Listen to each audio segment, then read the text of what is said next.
আমি তো আছি, তোমার কেমন আছো? জি আপা, আলহামদুলিল্লাহ। আপা আমার চিনছেন? আমি ছাত্রলীগের যুগ্ম আহ্বায়ক, গোপালগঞ্জ সদর আপা। হ্যালো হ্যাঁ। আপা, আপনাকে খুব মিস করতেছি আপা। দেশের অবস্থা তো খুবই বলো, বলো।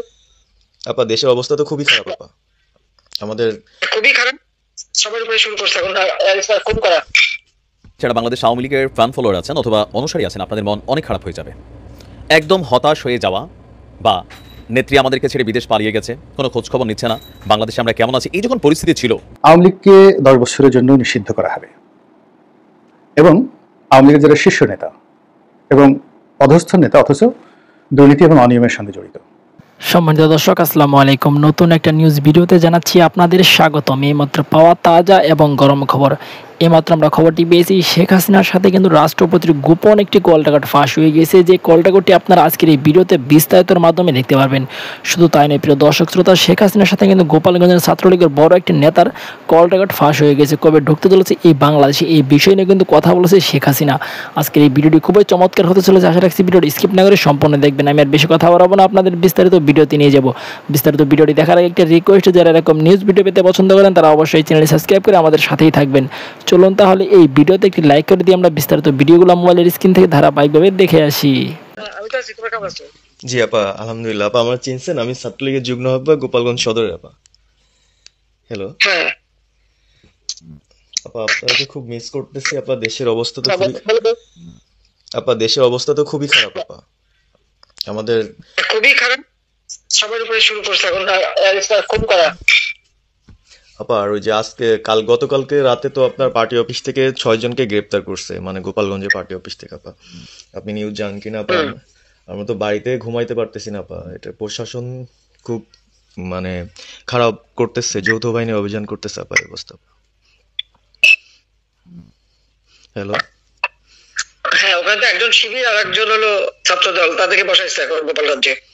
জি আপা, এটা আসলে গোপালগঞ্জের এখন আপা আমার আমার আসলে আপনার সাথে অনেকদিন ধরে কথা বলার ইচ্ছা ছিল, বাট আপনি ধরছেন, অনেক ধন্যবাদ আপা।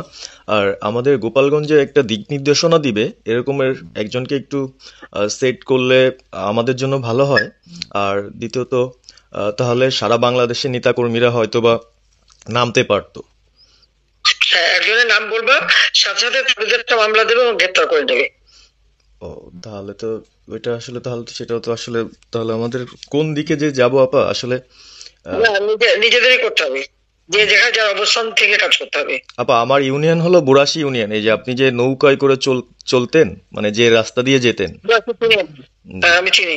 জি আপা। তো যার যার এলাকা নিয়ে সে সে কাজ করতে হবে, আর সবাইকে সাবধান করতে হবে। আর এই গোপালগঞ্জ যা বলছে, গোপালগঞ্জ যখন হাত দিচ্ছে, তো গোপালগঞ্জে যে হাত দেয় তার কিন্তু হাত পড়ে। জি আপা, জি আপা, জি জি। গোপালগঞ্জে হাত দিলে এটা ভালো হবে না। জি আপা। আপা আপনি ভালো আছেন তো আপা? আমি ভালো আছি, আমি ঠিক আছে। আমি যে কথা বলছি সারা বাংলাদেশে, কারণ কালকেই প্রজ্ঞাপন দিছে জি আপা। এনএসআই, র্যাব, ডিজিএফআই সবাইকে রিপোর্ট, আইজিপি ডেকে নিউজ বলে দিছে, মানে আওয়ামী লীগের সাবেক এমপি, বর্তমান এমপি, ভবিষ্যতে এমপি হতে পারে, জি আপা। তারা তাদের আত্মীয় স্বজন, আত্মীয় স্বজন, জি আপা। প্লাস তারা কাউন্সিলর, মেম্বার, তারপরে মেয়র, যে যেখানে আছে এবং তাদের আত্মীয় স্বজন সবাইকে অ্যারেস্ট করতে বলছে। তোমরা কত করবে সেটাই তো কথা। হ্যাঁ আপা, এখন কত করবে? আমি কালকে আমাদের ইউনিয়নের চেয়ারম্যান, আপনি চিনেন কিনা জানি না, এম ননি আহমেদ ননি, উনার সঙ্গে একটা মিটিং করলাম, কথা হয়েছে অনেকক্ষণই। তো উনি দিক নির্দেশনা দিল এবং কালকেই যাওয়ার কথা ছিল আমাদের একটা মিছিল নিয়ে, বুড়াশি ইউনিয়নের যারা ছাত্রলীগ করে কর্মী যারা আছে এদের নিয়ে আমরা একটা মিছিল নিয়ে যাওয়ার কথা ছিল। কিন্তু তার ভিতরেই, মানে সন্ধ্যার পরে 7টায় প্রোগ্রামটা ছিল, তার ভিতরে নিউজ আসলো যে যৌথ বাহিনী অভিযান চলবে। তো আমরা গেলাম না। ওনারা যারা গেছিল, যাওয়ার পরে আপনার অ্যারেস্ট করলো। আর ওই যে পিছন দিয়ে যে গেটটা আছে না পা, ওই গেট দিয়ে হয়তোবা 4-5 জন ধরেন যে চলে গেছিল বাইরে, এই অবস্থা। আর আমাদের যারা আসলে আমরা দলকে ভালোবাসি, আপনাকে ভালোবাসি, সংগঠনটাকে সুন্দরভাবে সচ্ছল রাখার চেষ্টা করতেছি, এদের খুব ডিস্টার্ব করতেছে খুবই। আপনার যেদিন জন্মদিন ছিল ওই দিন আমরা আমাদের ছোট ভাইদের দিয়ে, বঙ্গবন্ধু কলেজের ওদের দিয়ে আপনার অনুষ্ঠানটা ওরা করতেছিল, কেক কাটতেছিল, এর ভিতরে ওসি নিজে এসে ওদের কলার ধরলো। মানে খুব অ্যাক্টিভ যে 4-5 জন ছেলে আছে, হিমেল, তারপর বাপ্পি, রেয়াজ, সাকিব, তারপরে সাব্বির, এরা বঙ্গবন্ধু কলেজের আসলে আমি ব্যক্তিগতভাবে যতটুকু না করতে পারতেছি ওরা ততটুকু করতেছে, এবং আমরা একটা মশাল মিছিলও করলাম সেদিনও। আপনার আর্মি আমাদের পরবর্তীতে ওদের বাসায় যে ঝামেলা করলো, আমি একদম সামনে ছিলাম, আমি আপনার ওই ছবিটা পাঠাইছি, আপনি দেখছেন হয়তোবা। আর প্রত্যেকটা মিছিল মিটিং ইনশাল্লাহ থাকি, কিন্তু এলাকার এমন একটা পরিস্থিতি সৃষ্টি হচ্ছে, সেটা হলো আপনার ৭৫ পরবর্তীতে যেভাবে মানুষজন ভয় পাচ্ছিল, সেই জিনিসটা সবাই করতে চাচ্ছে, মানে জোর করে আসো আমাদের দলে যোগ দাও। মানে দোকানে বসলে, চার দোকানে বসলে অনেক কিছু শোনা যায়, অনেক কিছু বোঝা যায়, কিন্তু এখন আমাদের দরকার সারা বাংলাদেশে, মানে আমার ক্ষুদ্র জ্ঞান থেকে বলতেছি, সারা বাংলাদেশে যে একটা সংগঠনটা চালাবে, আপনি সভাপতি থাকবেন, এবং ভারপ্রাপ্ত যদি কাউকে কোনো দেওয়া যায় যাকে ভালো মনে করেন, তাহলে আমাদের সারা 64 জেলা। জি আপা, দাঁড়াও, একটু পাকা কথা এখন বলার সময় না। সরি আপা। এখন যার নাম দেবো তাকে সবাই আগে অ্যারেস্ট করবে, আর তার নামে সবাই আগে মামলা দেবে। জি আপা। আপা আমাদের মাঝে মাঝে ওই যে প্রেস, মানে কালকে যে প্রেসটা দিচ্ছে এটা আমি সুন্দর পড়ছি, অনেক ভালো লাগছে, এবং আমি আমার ফেসবুকে ছাড়ছি। হ্যাঁ, ওটা আমি নিজে দেখে দিছি, আমি কারেকশন করে দিছি, এবং আমাদের ফেসবুক ওটা দেওয়া হচ্ছে, ওইভাবেই যাবে। আর আমাদের আমরা কয়েকজন নেতা ঠিক করে দিছি, তারা বিভিন্ন ইস্যুতে একটা করে স্টেটমেন্ট দেবে। জি আপা। আমার অনেক, তুমি নাম দিতে বলো। হ্যাঁ, শেখ সালিমের নাম দিয়ে দাও, সে চালাক না উনি কিভাবে, উনি তো মানে আমাদের আমাদের কে চালাবে?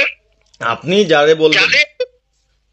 আমি যারে বললে তো হবে না, তোমাদের এই যে বাস্তবতা বুঝতে চাও না কেন? জি আপা। এখনই যার নাম দেবা তখনই সে অ্যারেস্ট হবে। তাহলে আপনি, সাদার খান, হ্যাঁ সাদার খান নামছে, সবকিছু তাকে অ্যারেস্ট করছে। জি আপা। বসে বসে মানে কার কাছ থেকে কি পাকা কথা শুনে বলে তো লাভ নেই। জি আপা। এটা নর্মাল, আমাদের তো নর্মাল রাজনীতি করতে দেবে না। জি আপা। ওই ওসিতে কলার ধরছে, ওসিদের নাম কি, ওসির বাড়ি কোথায়, সেটা খোঁজ করে বার করো, আমায় পাঠাও। ঠিক আছে আপা, আমার আপা যদি সুযোগ থাকে আপা, আমি আজকেই আপনাকে ওই বিস্তারিত পাঠাচ্ছি, উনি কত সালে ঢুকছে সবকিছু পাঠাচ্ছি আপা আপনাকে। সবকিছু দাও, বলো যে এক মাঘে শীত যায় না। ঠিক আছে আপা। 15 বছর দেশ বেতন ভাতা বাড়াইছি, রেশন বাড়াইছি, এই পুলিশের সবকিছু করে দিছি। জি আপা। আর্মিদের করে দিছি, এই পর্যন্ত যে কজন সব আমার প্রমোশন পাওয়া। জি আপা। আর এখন ওই সুদখোর ইউনুসের কথা শুনে লাফাচ্ছে, আর ওই জামাতের ওরা কয়দিন আছে, সামনে 1 মাস থেকে কিনে দেখো। জি আপা। জি আপা, দোয়া করেন আপা। আর আমি আপনাকে 1 মাস থেকে কিনে দেখো, তখনই আপনারা যারা বেশি বাড়াবাড়ি করেন কোথায় যাবেন সেটা বুঝে নিয়েন। আর এই তালিকা সব করে রাখো আপা, যারা যে ঘর বাড়ি ভাঙা পোড়ানো তাদেরকেও হিসাবটা নাম রাখো, এবার যেন ভুল না হয়, পরে এর চাচা, ওর মামা, ওর শ্বশুর, ওর শাশুড়ি, এইগুলি যেন না হয় আপা। এবার গুনে গুনে গুনে গুনে হিসাব নেওয়া হবে। জি আপা। জি, আমি গত 2001 কিছু বলিনি, আমি 2009 সরকার এসেও আমি ওসব কাউকে কিছু বলিনি, আমি দেশের উন্নয়ন করছি। আল্লাহ এরপরে যদি আল্লাহ যদি সুযোগ দেয়, তার আগে যারা আমার নেতা কর্মীকে হাত দিচ্ছে, কোপায় কোপায় ছাত্রলীগে মারতেছে, প্রত্যেকের এক একটা শিক্ষা আমি দিয়ে ছাড়বো। আর আমি যেটা বলি আমি তা করি। নিউজ শুনে যারা বাংলাদেশ আওয়ামী লীগের ফ্যান ফলোয়ার আছেন অথবা অনুসারী আছেন, আপনাদের মন অনেক খারাপ হয়ে যাবে। একদম হতাশ হয়ে যাওয়া, বা নেত্রী আমাদেরকে ছেড়ে বিদেশ পালিয়ে গেছে, কোনো খোঁজখবর নিচ্ছে না, বাংলাদেশে আমরা কেমন আছি, এই যখন পরিস্থিতি ছিল, ওই সময়টাতে ফেসবুকে আপনি দেখবেন যে আওয়ামী লীগের নেতাকর্মীরা কোনো পোস্ট করেনি, সমন্বয়কদেরকে নিয়ে কোনো কথা বলেনি, ডক্টর ইউনূসের ইস্যুতে কোনো ধরনের কথা বলেনি, কিন্তু হুট করেই যখন একটা ফোন কল ভাইরাল হলো যে খুব কাছাকাছি আছি, চট করে ঢুকে যাব, এরপর থেকেই সরব হয়েছে আওয়ামী লীগের নেতাকর্মীরা।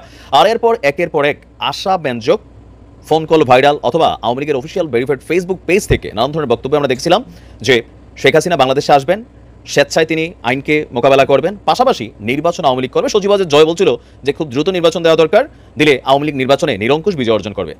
এতটুকু পর্যন্ত আওয়ামী লীগের নেতাকর্মীদের মধ্যে একটা সাহস ফিরে আসছিল, শক্তি ফিরে আসছিল, অনেকে লেখালেখি শুরু করে দিয়েছিলেন যে নেতৃত্ব আসবে। কিন্তু এর মাঝখানে খুবই খারাপ খবর হচ্ছে, টাইমস ম্যাগাজিনকে দেওয়া সাক্ষাৎকারে সচিবাজের জয়ের বক্তব্য যেটা আসছে যে নির্বাচন আসলে শেখ হাসিনা করবেন কিনা তিনি এখনো সিদ্ধান্ত নেয় নাই।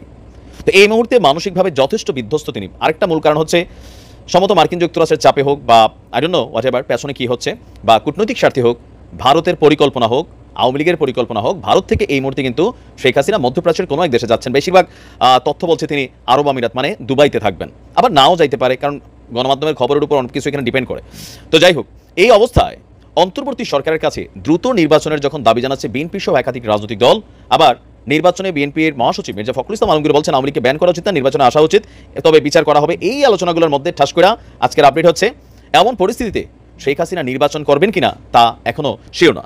তার ছেলে সজীব ওয়াজেদ জয় মার্কিন সাময়িকী টাইমস ম্যাগাজিনের সাথে দেওয়া এক সাক্ষাৎকারে বলছেন, মা এখনও নির্বাচনে লড়ার বিষয়ে কোনো সিদ্ধান্ত নেননি। তাহলে এতদিন যে আমরা শুনলাম, এখন গণমাধ্যমে কখন কোনটা আসে সেটাই হচ্ছে একটা মিস্টেরিয়াস বক্তব্য।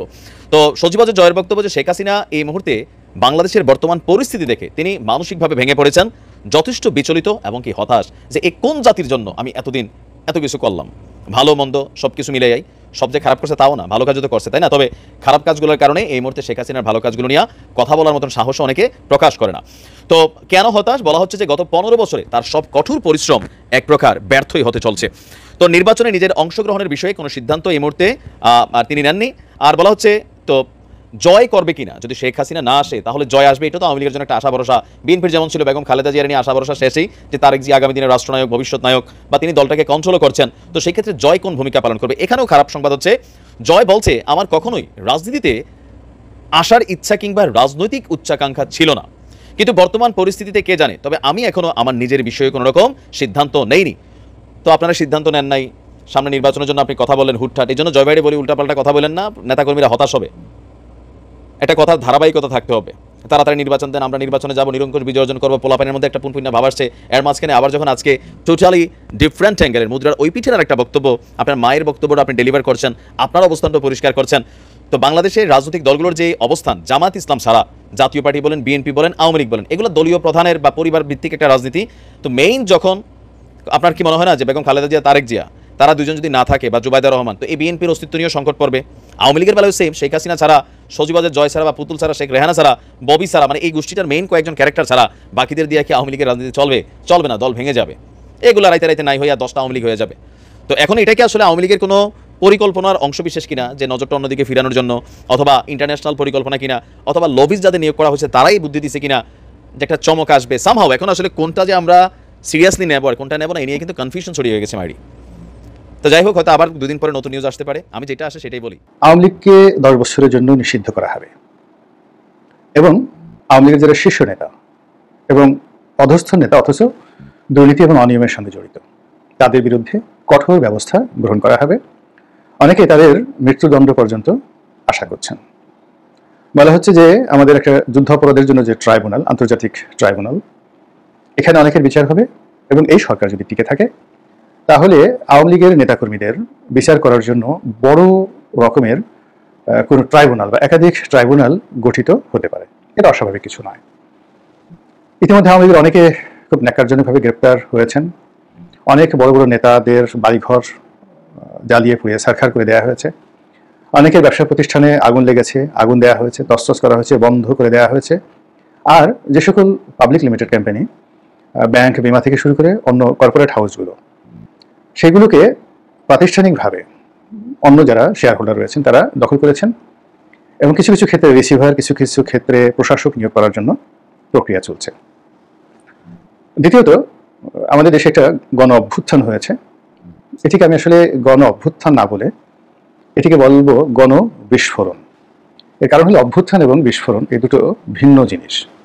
অভ্যুত্থান যখন হয় তখন সুনির্দিষ্ট একটি দাবির ভিত্তিতে মানুষ দীর্ঘদিন লড়াই এবং সংগ্রাম করতে থাকে এবং যে সকল দাবির বিরুদ্ধে লড়াই করতে থাকে সে সকল দাবি পরবর্তীতে রাষ্ট্রীয়ভাবে কিভাবে বাস্তবায়ন করতে হবে সেই ব্যাপারে রাজনৈতিক দলগুলো, জনগণ সচেতন থাকে এবং তাদের একটা পূর্ব প্রস্তুতি থাকে।